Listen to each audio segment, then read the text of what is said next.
What's going on, Vikings fans? Welcome in the Vikings Now by Chat Sports. My name is Patrick Siepman, following you guys amongst the Vikings losing to the Philadelphia Eagles with a final score of 34-28, where the Eagles absolutely dominated the line of scrimmage tonight. We really saw Austin Schlottman, Ed Ingram struggle the entire night, and the Vikings did end up losing 34-28 to the Philadelphia Eagles. Listen, if you look at the stat sheet and you look at the Vikings passing numbers, you're like, there is no way they lost. Kirk Cousins, 31 of 44, 364 yards, and 4 touchdowns, no interceptions as well. And Jefferson, he dominated Darius Slay in this matchup, went for 11 receptions, 160 yards on top of that. But the Eagles running game, that was the main reason why the Vikings lost. Like, I swear to God, the Vikings went inside zone, or the Eagles went inside zone over and over again. The Vikings couldn't stop it. It was bad news for the Vikings all day long, trying to stop this Eagles run game, and they just couldn't do it. Like, listen, the Vikings are starting 0-2 here. They got Justin Herbert coming into US Bank Stadium next week. I'll tell you what, I am extremely nervous about this Vikings season. I got to ask you guys. You guys tell me, where are you at on the panic meter? Scale it for me, 1 through 10 down in the comment section. I'm probably sitting at about an 8 or a 9 right now. I know there's a long shot that the Vikings can still make the playoffs, but if you're starting 0-2, you definitely got a long shot. This is going to be the pinned comment on today's video, so if YouTube throws an ad break your way, let me know your thoughts. Where are you at on the panic meter? Scale it, 1 through 10. But the Vikings ended up losing 34-28 in an absolute up-and-down battle against the Philadelphia Eagles. There was a second there in the third quarter where I actually thought the Vikings were going to lose 40-7. I thought it was for sure going to be an absolute blowout in Philadelphia. And I'll tell you what, that play where Justin Jefferson, end of the first half, he fumbled the football in the end zone, ended up being an Eagles touchback, absolutely killed the Vikings' momentum. We're looking at where the Vikings could have been up 14-10 heading into the second half. Instead, they were down 13-7 as the Eagles went in and got a field goal after that drive. But I got to give credit to Justin Jefferson. The jersey I'm wearing right now, this dude has went for over 150 yards back-to-back games, 11 receptions, 159 yards. I'm not going to say he cooked Darius Slay. Darius Slay had a bunch of solid pass breakups on some key plays, but he got the best of them. I mean, following the last year's matchup on that Monday night, where Jefferson got absolutely clamped by Darius Slay, following this up with a 159-yard game. He was great. But the biggest issue with the Vikings today, they couldn't run the football.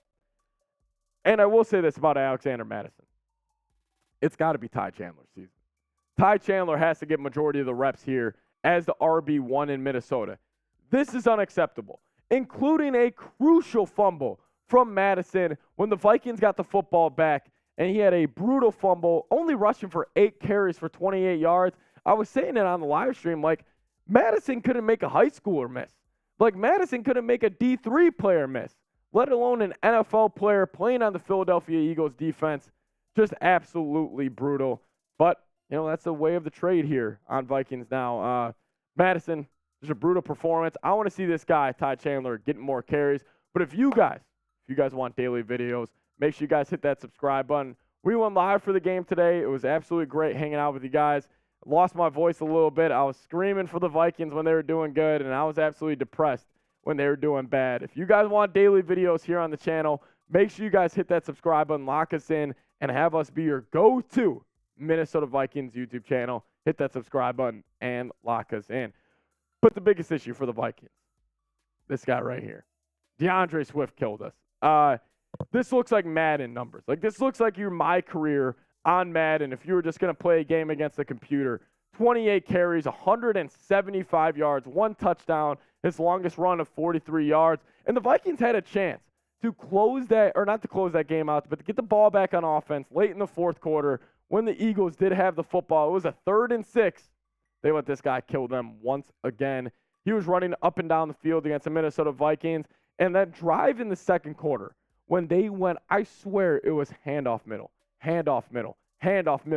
5, 6, 7 yards a clip. They absolutely killed the Vikings in the run game.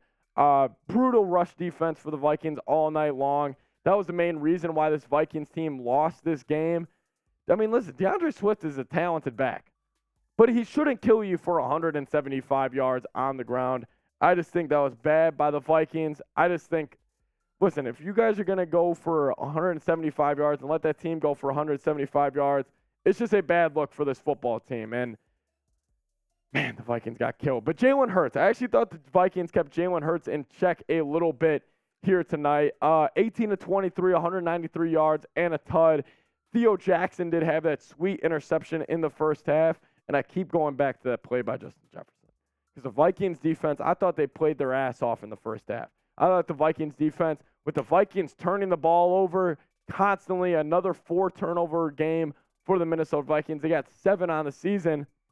You're just not going to win. You're not going to win many football games if you're turning the ball over. That's what they did again that's what they did yet again tonight. You're not going to win. You're not going to win in Philadelphia if you guys lose the turnover battle. Again, the Vikings did so. But the Vikings, they got the Los Angeles Chargers next week in US Bank Stadium. I said week 2 was a must-win. Week 3 is definitely a must-win. You're not making the playoffs if you fall to 0-3. Let me know who you guys got. Type LAC for the Chargers. Type MIN for the Minnesota Vikings. Let me know your thoughts down below. If you think the Vikings could potentially go to 1-2 on the season, I just have no faith in this football team right now. I felt like both games, they played decent. It's just turnovers. Like, it's sloppy football. And I understand the Kevin O'Connell philosophy of not playing players in the preseason. I think that's coming back to bite him in the ass a little bit. With just sloppy play in weeks 1 and 2.